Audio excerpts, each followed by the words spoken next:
દિયોદરમાં આવેલા સાડી શોરૂમમાં બની આગની ઘટનાનો મામલો. મોડી રાત્રે અચાનક આગ લાગતા સાડી શોરૂમ બળીને ખાક. રેલવે સ્ટેશન પાસે આવેલા સાડી શોરૂમમાં લાગી હતી આગ. સાડી શોરૂમ નજીક આવેલું બનાસ બેંકના એટીએમમાં પણ આગમાં થયું નુકસાન. બનાસ બેંકના એટીએમને આગમાં નુકસાન થતાં બનાસ બેંકના ચેરમેન અને દિયોદર પ્રાંત અધિકારી ઘટના સ્થળે દોડી આવ્યા. સાડી શોરૂમ પર લાગેલી આગ પર ફાયર ફાઇટરની ટીમે મેળવ્યો હતો આગ પર કાબુ. સાડી શોરૂમમાં શોર્ટ સર્કિટના કારણે આગ લાગ્યાનું અનુમાન.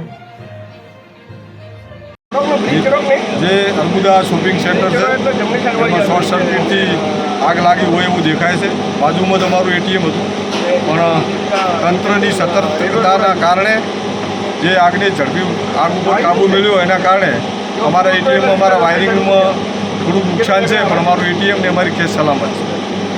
બનાસ બેંકની કોઈ ચીજ વસ્તુને નુકસાન થયું કેમ? અમારી બેંકને હજી સુધી ઉપરના માળમાં તો અત્યારે ધોવાણો છે તે જઈ શકાતું નથી.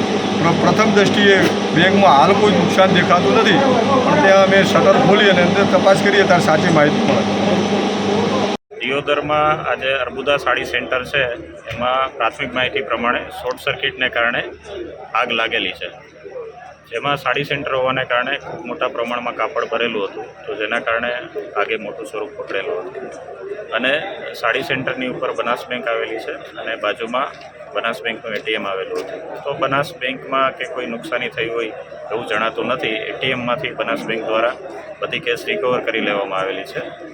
અને જે સાડી સેન્ટરમાં જે પણ સાડીઓ અને કાપડ હતું એ બળીને ખાક થઈ ગયું છે. કોઈ જાનહાની થયેલ નથી. અને સમગ્ર તંત્ર દ્વારા અને ગ્રામ પંચાયત અને પોલીસ દ્વારા ખૂબ સારી કામગીરી કરવામાં આવી છે અને આગ ઉપર કાબૂ મેળવી લેવામાં આવી છે.